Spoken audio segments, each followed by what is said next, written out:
things have changed over the course of almost a century. The 50s, blah, blah, blah, blah. When you think about it, what is it, 25 years?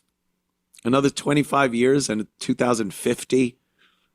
1950 was a very interesting time in this country. It sort of the bridge from the post-war America, very patriotic, very proud of what was accomplished during World War II. Look, we could argue that one. That's not what I'm talking about right now. There was a great feeling of pride. Economically, the United States was a fucking powerhouse. And then the 50s was this bridge between that and the 60s, which turned into a lot of turmoil. The Vietnam War obviously divided the country. There were a lot of people that felt the country was going in the wrong direction. And that pride of the late 40s and 50s turned into people that hated America.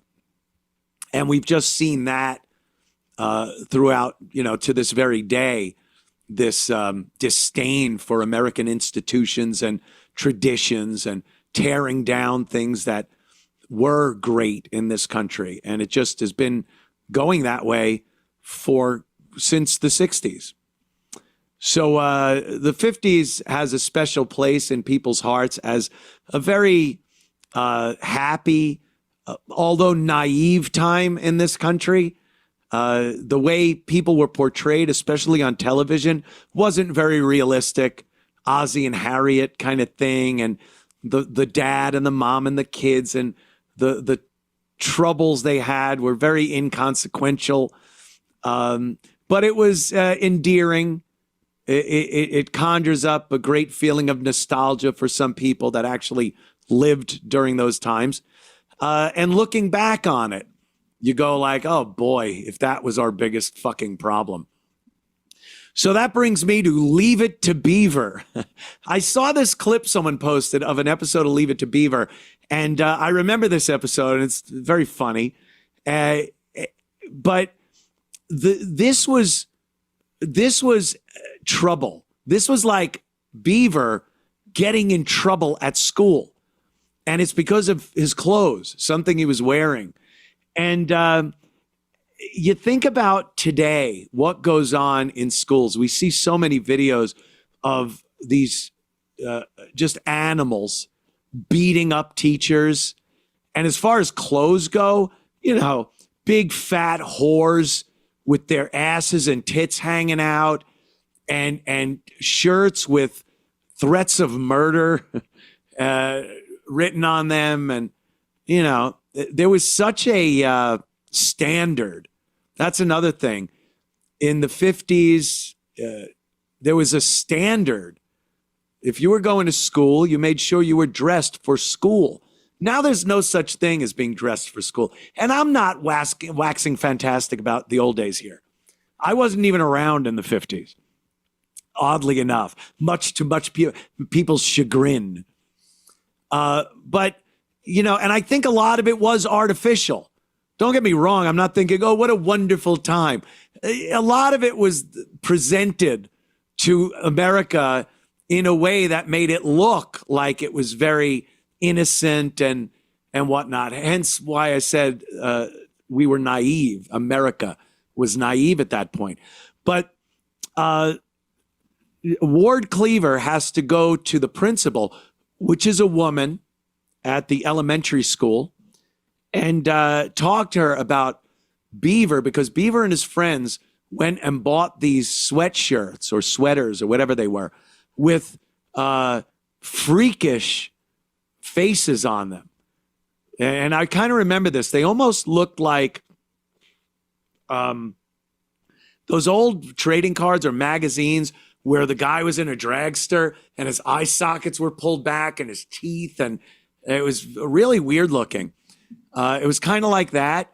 And it was so unheard of that a kid would wear that to school back then. And Beaver, of course, is an idiot.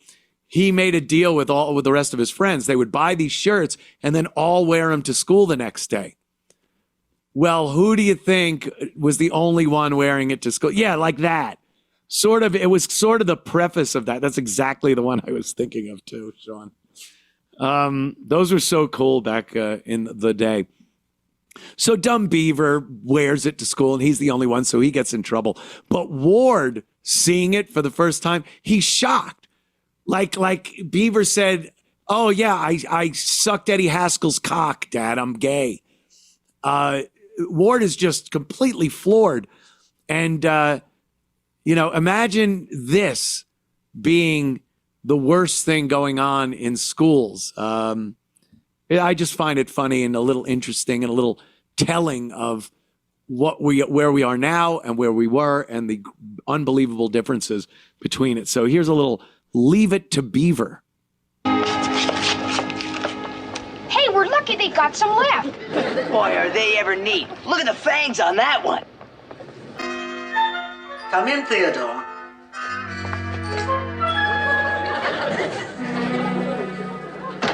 Beaver! Look how disappointed Ward is. Hi, Dad.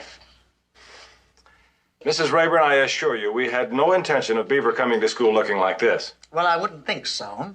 Beaver, didn't I tell you to put on a shirt this morning? Yes, sir. I put on a shirt. Well, then how did you manage to get to school looking like this? Well, I took the shirt off, and I guess this is underneath. Theodore, I imagine when you entered the classroom in that apparel, there was quite a bit of tittering among the other students. Yeah, the guys tittered pretty good. Theodore, what do you think it would be like if everyone in the school wore something like that? I guess it'd be kind of gruesome. I think it would be pretty gruesome, and Look I how don't embarrassed think we'd get Ward very is. much work done. Yes, well, Mrs. Rayburn, I'm very sorry this happened, and I assure you it won't happen again. I'm sure it won't. That was a big problem. That was your kid wears a goofy shirt and the father goes to the principal's office to discuss it and gives a look of embarrassment and he's ashamed of his son. And now, I mean, you look what goes on in schools. There's no learning going on. There's, a father, you never see a father going in to speak to the principal in a lot of these schools. Fights and a dress code, that would be like nothing. Oh, cool shirt. Or maybe not even, just like, whatever. So, yeah, maybe that's what Trump means, though, by Make America Great Again. Great, like when that would be a problem and your dad comes down and discusses it with the principal and you all learn a lesson from Leave It to Beaver.